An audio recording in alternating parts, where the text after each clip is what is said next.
Hi all. ఈరోజు మనము third class ఇంగ్లీష్లో third unit the loyal mongoose ఈ చాప్టర్లో వర్క్షీట్ 3.6 నుంచి 3.10 వరకు నేర్చుకుంటాము. ఇందులో ఫస్ట్ రో మనం చూస్తామంటే write the names of domestic animals in the boxes అన్నారు. ఇక్కడ డొమెస్టిక్ అనిమల్స్ అంటే మనం పెంచుకునే జంతువుల్ని డొమెస్టిక్ అనిమల్స్ అని అంటారు. ఓకేనా? ఇక్కడ బఫెల్లో ఇచ్చారు, dog, cat, cow, goat, sheep, pig. దీన్ని యూజ్ చేసి మళ్ళీ ఏం చెప్పారు,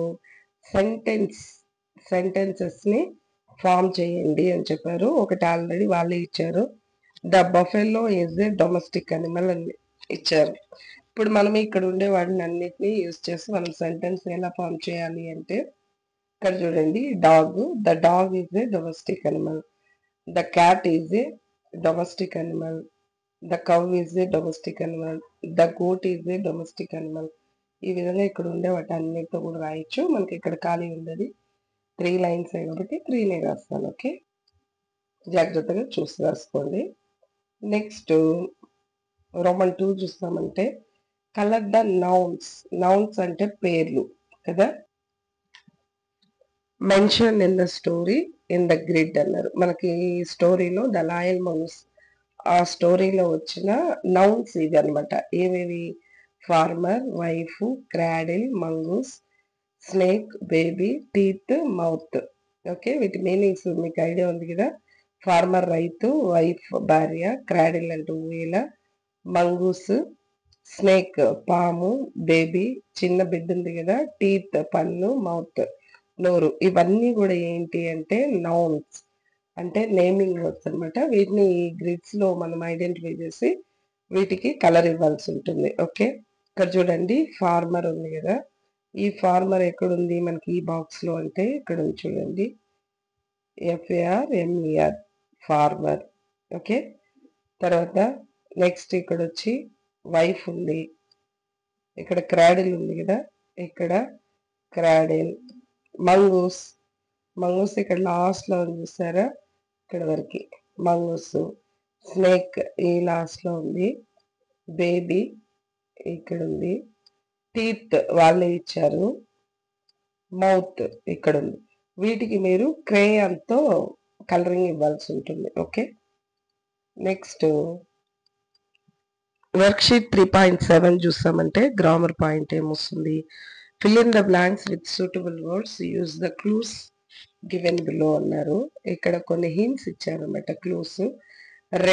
రెడ్ అంటే ఎర్రని, టాల్ పొడవైన, గ్రీన్ పచ్చని, రౌండ్ గుండ్రంగా, స్మాల్ చిన్నది.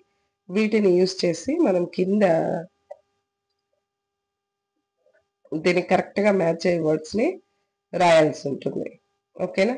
ఇక్కడ ఇది చూడండి, this is A coconut tree అన్నారు. ఇది ఎలా ఉంది, టాల్ గా ఉంది కదా, అంటే చాలా పొడవుగా ఉంది కదా, హైట్ గా. ఇట్ ఈస్ టాల్ కాబట్టి ఇందులో ఉన్న టాల్ తీసి ఇక్కడ రాస్తాం.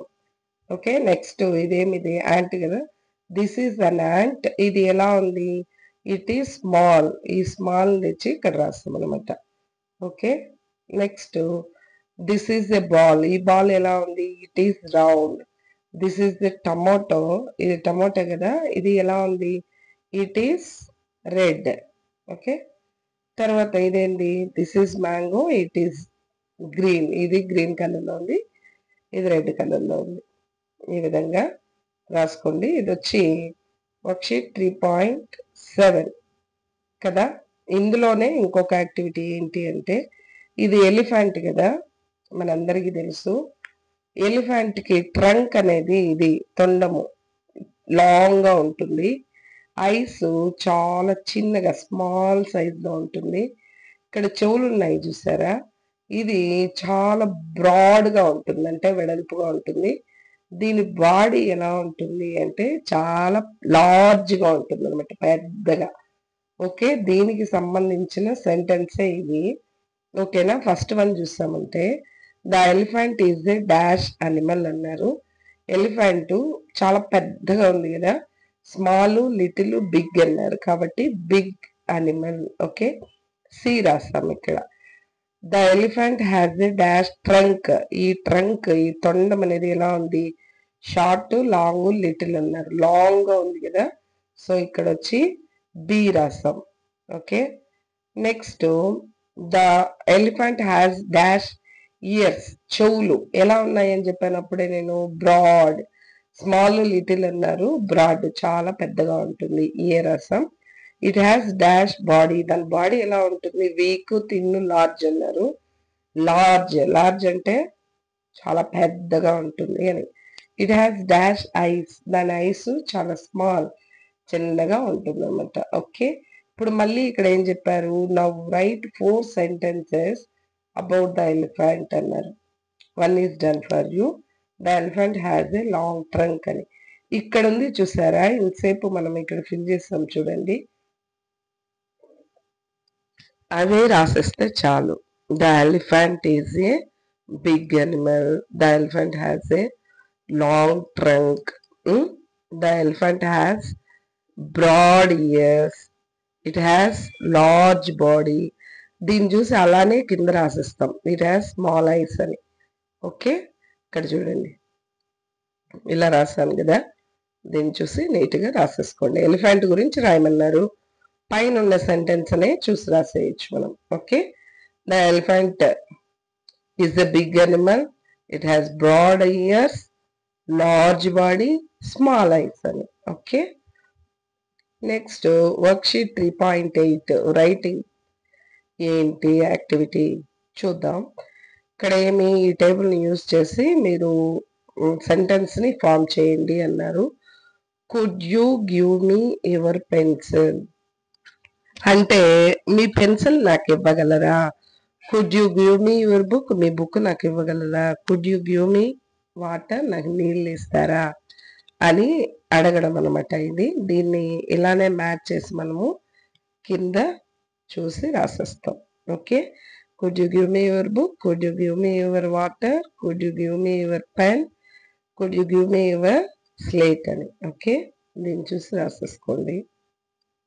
నెక్స్ట్ ఇందులోనే రోమన్ 2 చూసామంటే punctuate with correct question marks and full stop అన్నారు. క్వశ్చన్ మార్క్ ఇవ్వాలి మనము ఎక్కడ నెససరీ అయితే అక్కడ, తర్వాత ఫుల్ స్టాప్. ఫస్ట్ మనం దాన్ని నీట్గా చదివి అర్థం చేసుకున్నామంటే ఏమొస్తుందో ఐడియా వస్తుంది. ఇక్కడ చూడండి, లత, రాణి ఇక్కడ ఉన్నారు కదా ఈ పిల్లలు, వీళ్ళిద్దరి కన్వర్జేషన్ అనమాట ఇది. లత ఏం చెప్తాంది, Rani do you have any pet animal, నీకు ఏదన్నా పెంపుడు జంతువు ఉందా అని అడుగుతాంది. ఉందా అని అడిగినప్పుడు అది క్వశ్చన్ కదా, సో ఇక్కడ మనం లాస్ట్ లో క్వశ్చన్ మార్క్ ఇచ్చాం. ఓకే, ఇప్పుడు Rani yes I have a kitten, నాకు పిల్లి ఉంది అని చెప్పింది. ఇది ఒక సెంటెన్స్ కాబట్టి ఇక్కడ ఫుల్ స్టాప్ పెడతాం లాస్ట్ లో. ఓకే, ఇప్పుడు లత వాట్ ఈస్ ఇట్స్ నేమ్, దీని పేరేమి, ఇది క్వశ్చన్ కదా కాబట్టి క్వశ్చన్ మార్క్ ఇచ్చాం. రాణి ఏం చెప్తాంది, కిట్టు అనేది, ఇది సెంటెన్స్ ఆన్సర్ ఇచ్చింది కాబట్టి full stop. What does it like to eat or drink, దీనికి ఏది తాగడం కానీ తినడం కానీ ఏమి ఇష్టము, ఇది కూడా క్వశ్చనే కాబట్టి క్వశ్చన్ మార్క్ ఇచ్చాము. రాణి ఏం చెప్తుంది, it's like, it likes milk, sentence కాబట్టి ఫుల్ స్టాప్. ఓకే, ఇక్కడ అదే చెప్పింది, క్వశ్చన్ మార్క్ ఫుల్ స్టాప్ ని ఇవ్వండి అని. ఓకే, నెక్స్ట్ వర్క్షీట్ 3.9 చూద్దాము. ఇందులో right sentences with the clues given below. 1 is done for you అన్నారు. ఇది మనకు తెలుసు, క్రో కాకి కదా, క్రో. తర్వాత ఇది bag, pen, snake, egg, plate అనమాట.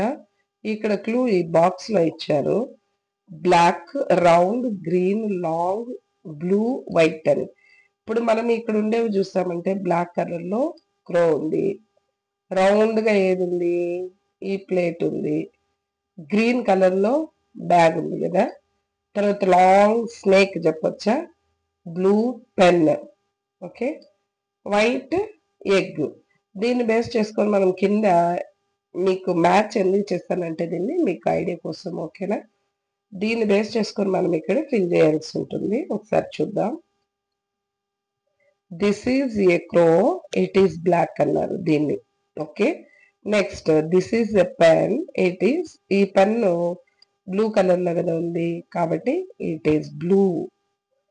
This is a plate, it is round, ఈ ప్లేట్ రౌండ్ గా ఉంది కదా, round. This is a bag, it is green, ఇది ఏ కలర్ లో ఉంది చూడండి, ఇక్కడ గ్రీన్ కలర్ లో ఉంది కదా, green.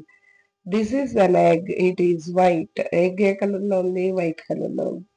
Next this is the snake, it is long. Okay, ఇక్కడ పైన ఉండే క్లూస్ నెత్తే మనం ఇక్కడ రాసాము చూడండి.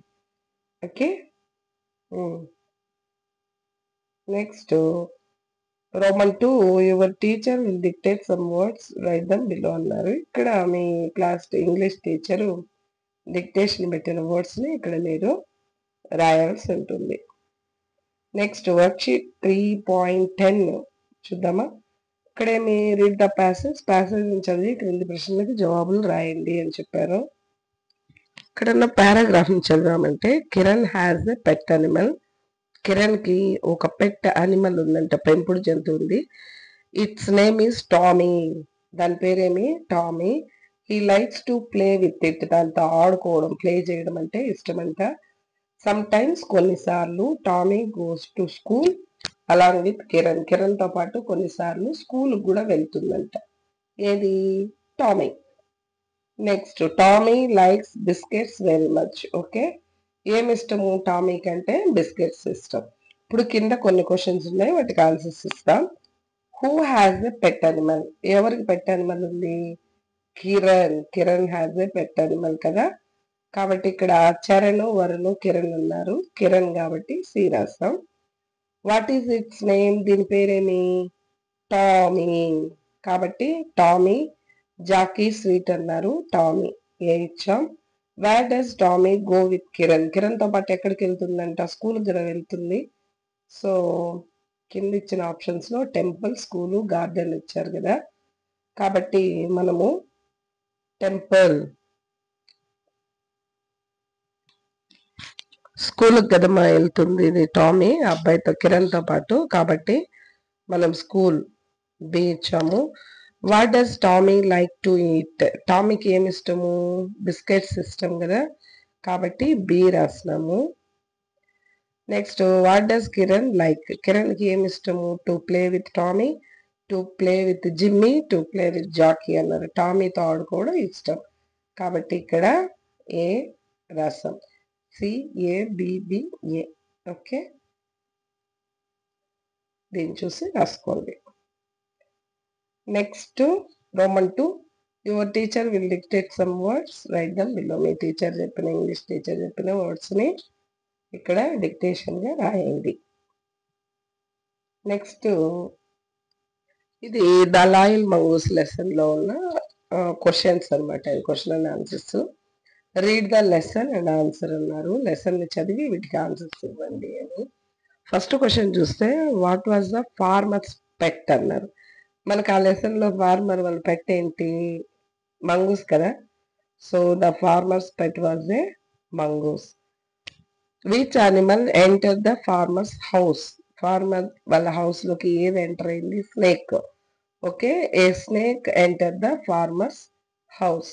దీన్ని చూసి రాసుకోండి. ఓకే, మీకు అర్థం అవడం కోసం నేను ఎక్స్ప్లెయిన్ చేస్తున్నా, నేను రాసింది రాసుకోండి. How did the mongoose protect the baby. Mongoose ఉంది కదా బేబీ దగ్గర, ఎలా ప్రొటెక్ట్ చేసింది, పాములు చంపేసింది మనకు స్టోరీలో. Mongoose killed the snake as it would cause harm to the baby. Okay, పాముని కిల్డ్ చంపేసింది. Who sent the mongoose out. Mongoose ని బయటికి ఎవరు తరిమేసినారు, ఫార్మర్ వాళ్ళ వైఫ్ కదా. The farmer's wife sent the mongoose out. Next fifth question చూస్తే, how did the farmer's wife feel when she saw the baby అని. ఊళ్ళో బేబీ ప్రాణంతోనే ఉంటుంది కదా, అప్పుడు ఈయన ఎలా ఫీల్ అయింది అంటే, the farmer's wife felt sorry for what she had done to the mongoose. Mongoose అప్పుడే ఆమె తరిమేసింది కదా కొట్టి, సో అందుకని అయ్యో అన్నట్టు, సారీ అన్నట్టు ఫీల్ అయింది అనమాట. ఓకేనా, వీడియోని లాస్ట్ వరకు చూస్తున్న వాళ్ళకి థ్యాంక్ యూ సో మచ్. మన ఛానల్ని కంటిన్యూగా ఫాలో అయ్యాలి, thank you so much. Like చేయడం మర్చిపోవద్దండి. ఇంకా ఎవరైనా సబ్స్క్రైబ్ చేసుకోలేదంటే చేసుకోండి. Okay, thank you, I love you, bye.